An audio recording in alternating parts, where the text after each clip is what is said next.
Hey, this is Steve Lindsley and welcome back to my shop. In my first video I showed how to make the feature ring for this segmented turning. In this next video, a couple of videos, we're going to show how we made the rest of the turning, how we glued them together, turned the outside, shaped the inside, glued the two pieces together, and actually how we put a finish on the vessels or the turning. So I hope you stay tuned and enjoy the video. Well, here's the mesquite we're going to use to make our bowl out of. You can see that a lot of it has some voids and it's got some checks in it. This particular board, had a twist in it. When I face jointed the other side, it made one edge thinner than the other, so I'll have to cut around that. It's very nice wood. It's hard. I run it through the drum sander after I faced and edge jointed it. I could use my planer, but it's Saturday morning and the planer makes so much noise I didn't want to disturb the neighbors, and the drum sander is just as effective. It just takes a little bit longer is all. So we're good to ready to rip these to width and go ahead and start cutting the segments for our mesquite rings. All right, here's all of our rings for our segmented bowl. We're ready to start putting them on the lathe. There's 11 rings here. The total number of rings on this bowl is 12. What I'm going to do for this, with this piece of bloodwood, is going to go on either side of the feature ring. So what I'll do is I'll put that on the lathe and I'll split it in half. So I'll put 1/4 of an inch or so on each side of the feature ring. So we start with a couple of bloodwood ring and a maple, and then we got some mesquite, and we got, we'll finish it off with a piece of maple and a piece of bloodwood. So it's going to be a nice bowl, I think. So we're going to go ahead and get started. The first thing to do is to glue the top and bottom piece, the two waste blocks, the number 1 ring and the number 12 ring. We'll glue them to 2 waste blocks, and then we'll actually build this bowl from both ends. So we're going to go ahead and get started with that. All right, I got the bottom ring mounted on the lathe, and what I did was I took a 1 1/16 inch drill bit and I drilled out a hole there right in the center. What I'm going to do is I take this tapered plug. I hope I got it on the camera here. You can see it. Yep.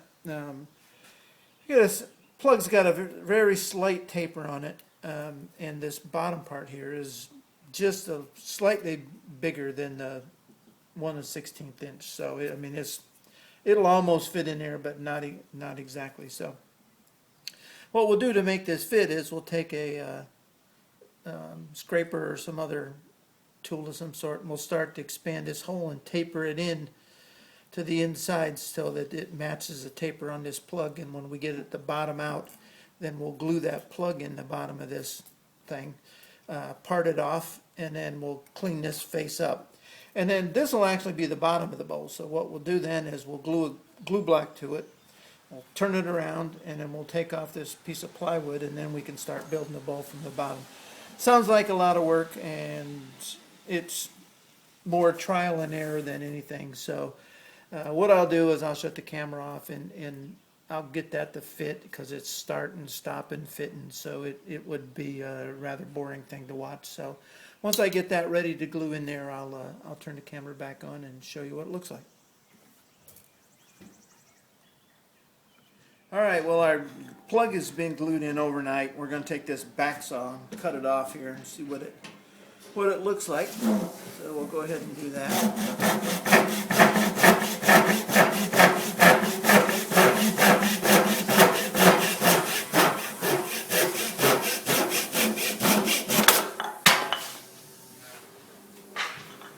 All right. Well, now what we need to do is we need to set up and trim that up. We'll take a bow gouge and we'll trim this plug flush with the end, and we'll sand it up a little bit and see what we can do with it here. So.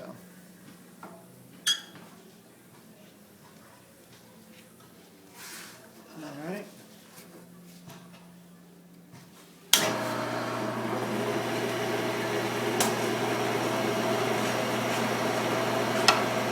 Get our tool rest roll on it.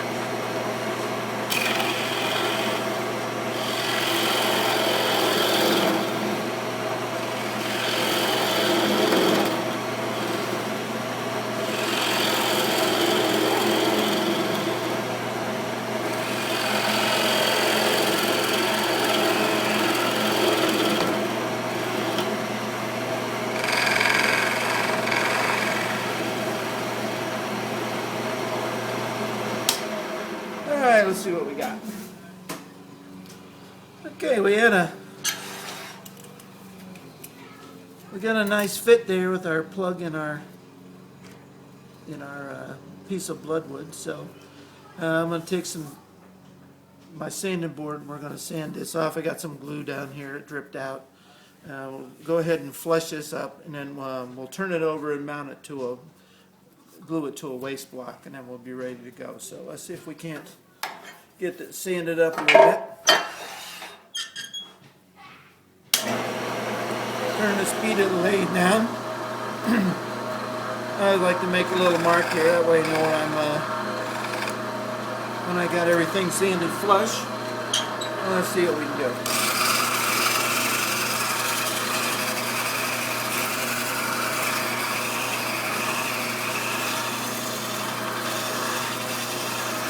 Bloodwood is hard on the sandpaper. It tends to gum it up a lot. So.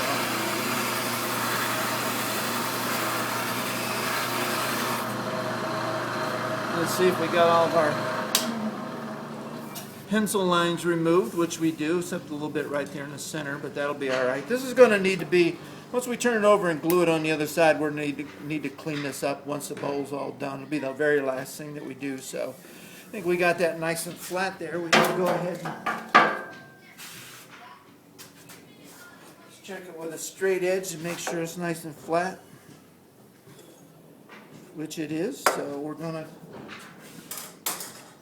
go ahead and take this off of here now. We don't need this anymore.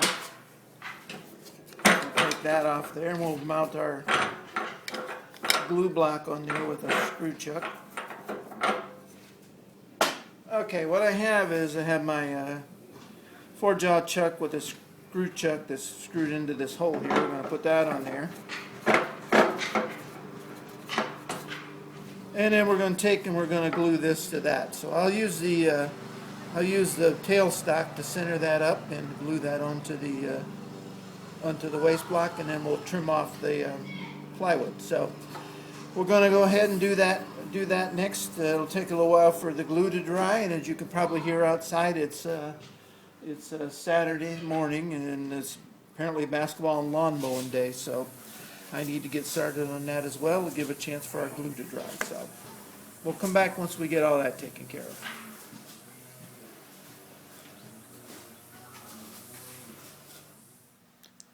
Okay, well, it's getting towards the end of the day today, so I thought I would go ahead and give you an update of where I am, what I've been working on. This is the bottom of the bowl. This would be the number 1 ring, and number 2 ring is maple. Number 1 ring is bloodwood. This number 2 ring will get cut down to an 1/8 or 3/8 of an inch in thickness. It's kind of a feature more than it is a large ring. I've kind of done that on this. Is the top of the bowl, so this is the 12 and 11 and number 10 ring, which is the first maple ring, which is glued on. Hopefully you can see that in there. There's a piece of maple stuck in there.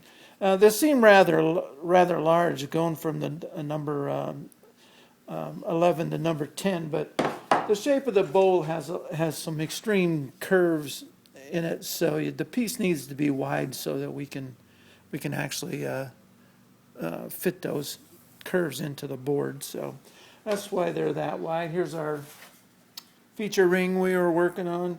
This piece of bloodwood will get glued to that, and then what I'll do is I'll split that down the middle and then glue the other part of it to the other side. I want maybe a 1/4 of an inch of bloodwood on either side.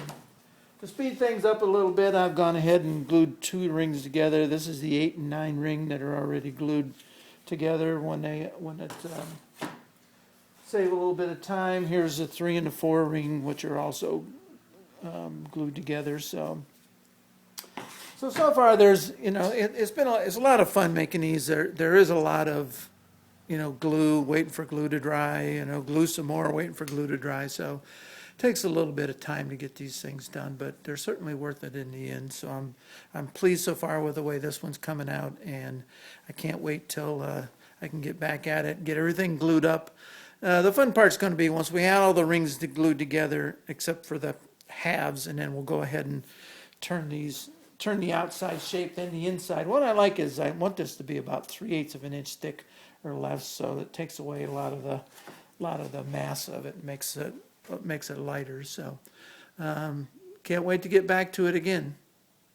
Well, I got you at a little bit different angle here. I thought I'd give you a little catch up on where we are so far. I got everything glued together except the feature ring. And what we have to do is split this ring apart right here in the middle. So we wind up with about 1/4 of an inch on each side. You can't see all the rings, but this is the number 1 ring, which is the bottom of the bowl. Number 2 is the maple ring. 3 and 4 are mesquite rings. 5 will be this side of the bloodwood ring. 6 is the feature ring. 7 will be the other side of this bloodwood ring. And then 8, 9, 10, and then 11 and 12 are down here. So this side is the top of the bowl and this side is the bottom. So our goal now is to split this ring in half, so that we wind up with 1/4 of an inch on each side. I didn't do myself a lot of favors because it's only 5/8 of an inch wide. So what we're going to do is we're going to mark 1/4 of an inch on each side, and then we're going to try and split it with a thin parting tool. And as long as we go fairly straight, we should be in good shape. It's a little bit wonky because of the size of everything, but let's see how we do here.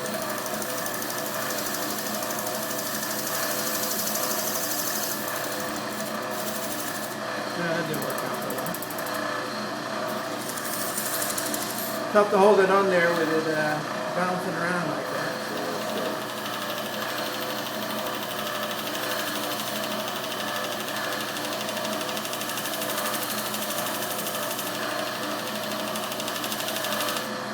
All right.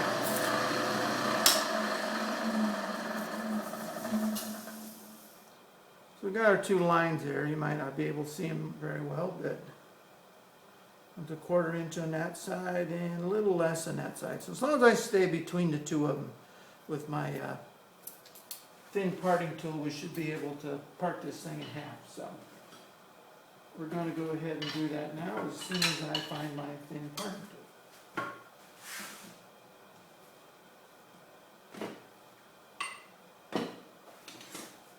Okay.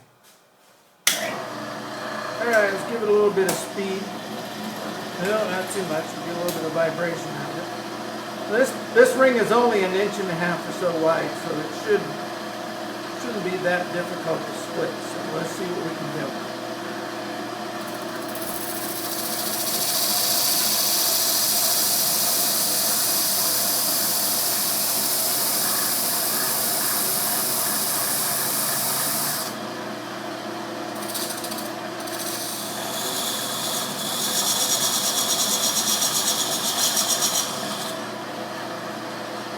Alright, we're smoking our way through there.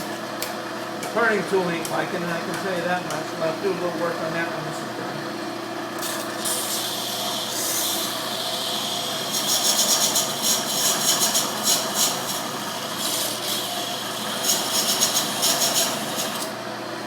Alright.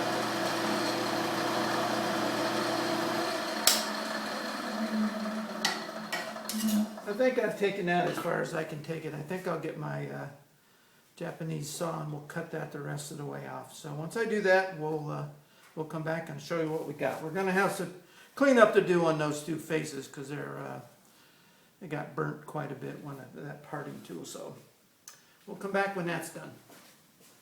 All right. Well, I finished sawing that piece of bloodwood in half. I cleaned up both sides of it.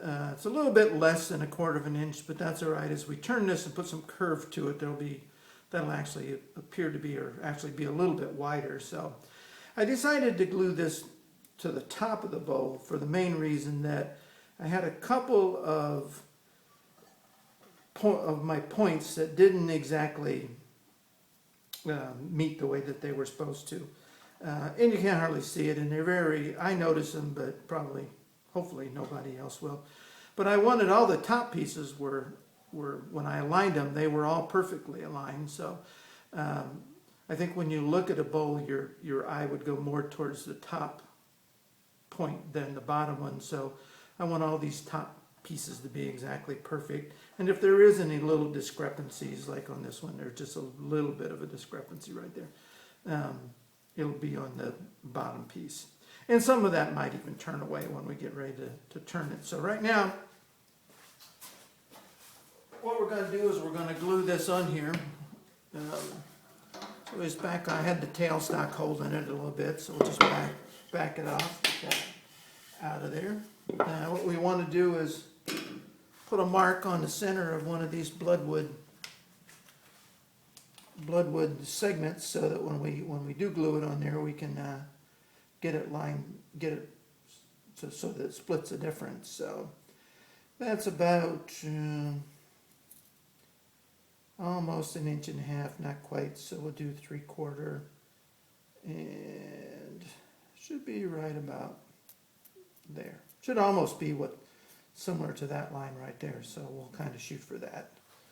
So I'm going to go ahead and put some glue on this. I just using Tight Bond Original. It seems to work all right, so make sure there's nothing on it. We don't need a boatload of glue, but we need enough to get a good bond. Now's not the time to skimp on the glue, so we don't want to do that. So we'll take and put that on there. Use our built-in spreader. Spread that out a little bit.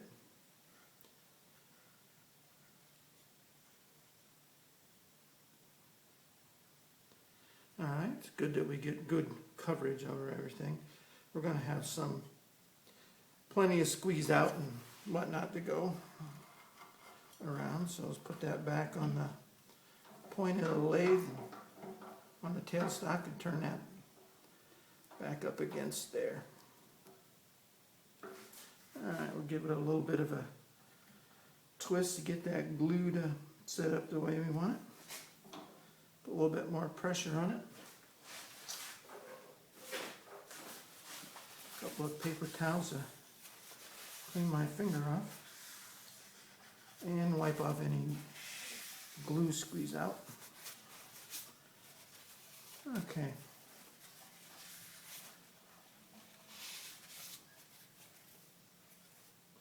All right.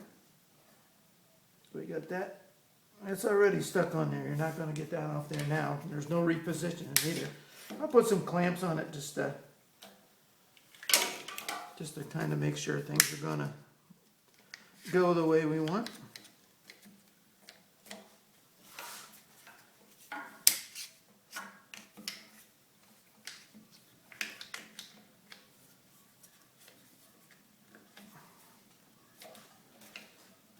Okay, what we'll do is record the time on the end of this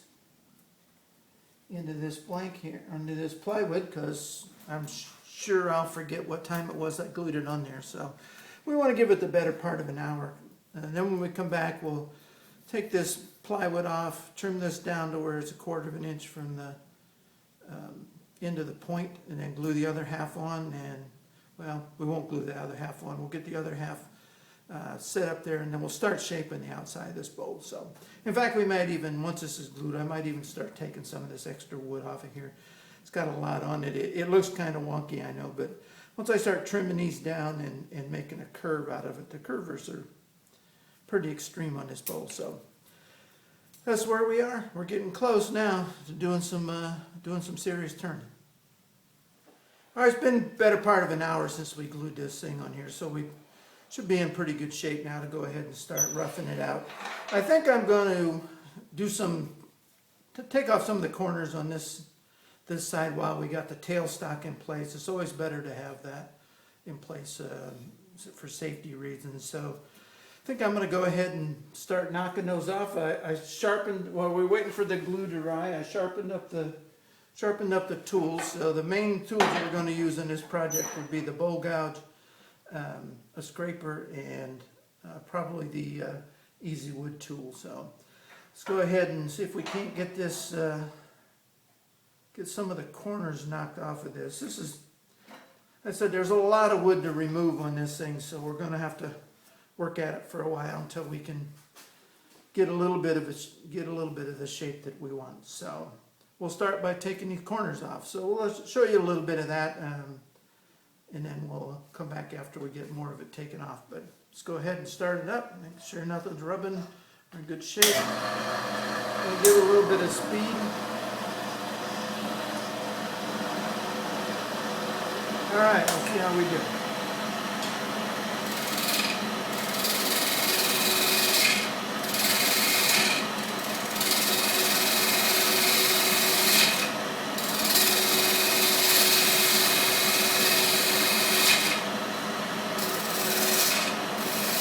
There's no rhyme or reason in any of this. It's just getting the wood off so that we can start doing some final shaping.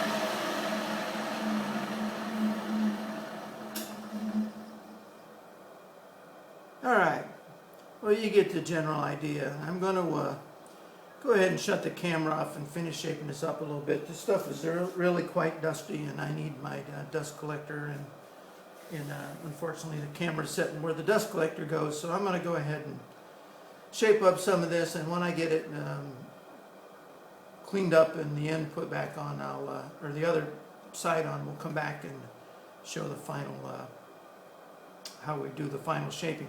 We'll still have to do the whole inside, so there's a lot of wood to remove on this, so we're just getting a good start. All right, we've advanced in our project. I went ahead and turned this part to a rough shape. It's not finalized yet, but it's, got the corners knocked off of it anyway. Then I cut the plywood off the bottom and trimmed up the bottom so that's about a 1/4 of an inch or so between the bottom of the point and the edge of the maple. This is not glued on to this bottom ring. What I did was put several pieces of double stick tape on this and pushed it together and held it together. What we're going to do is we're going to shape the outside of the bowl and get it to where it's pretty much close to being final shape. And then what we'll do is we'll take it apart and turn the insides to match the outside. Again, shooting for a thickness of maybe 3/8 of an inch or so. I have my project plan that shows the shape that I originally designed, but a lot of times when I'll do these, I'll just kind of start shaping it, and when it looks like it's pleasing to my eye, I generally stop. So if it doesn't exactly match the plan, I'm not going to get all crazy about it. So anyway, that's where we are. This stuff is really, really dusty, so I do need this is my dust collector hood in the back there, and I do need my dust collector and a mask. So it's as I get closer to having it to a final shape, I'll come back, but it certainly makes a mess. Well, it's taken me about 45 minutes to get this thing to a basic shape that I'm looking for. I used a easy wood tool, bow gouge, and generally I do most of my final shaping with a scraper. It's not the fastest, but it's most forgiving, so if I make a mistake or whatever, and it doesn't take off a lot of wood at once. The base is thicker than it needs to be still, as is the top, because we have to take these off apart, which it's stuck together right there with double stick tape. So we have to take these apart, and we have to hollow out the inside, so I don't want to make the base or the top too small and wind up busting it off the waste block. So once I take it apart, we'll turn the inside to match the shape of the outside, and then we'll glue it together. And then first thing we'll do is take off the the top part, and then part off the bottom, and then figure out how we're going to turn it around and finish the bottom. But so this will be smaller, and this will be a little bit smaller, but for now they're fine. But I got the basic shape that I want. Of course, once I glue it together, it's going to need sanding and everything else. So, and I'll still be able to do some tweak the final shape. So that's where we are with that. So now the next thing is to take it apart and start turning out the inside.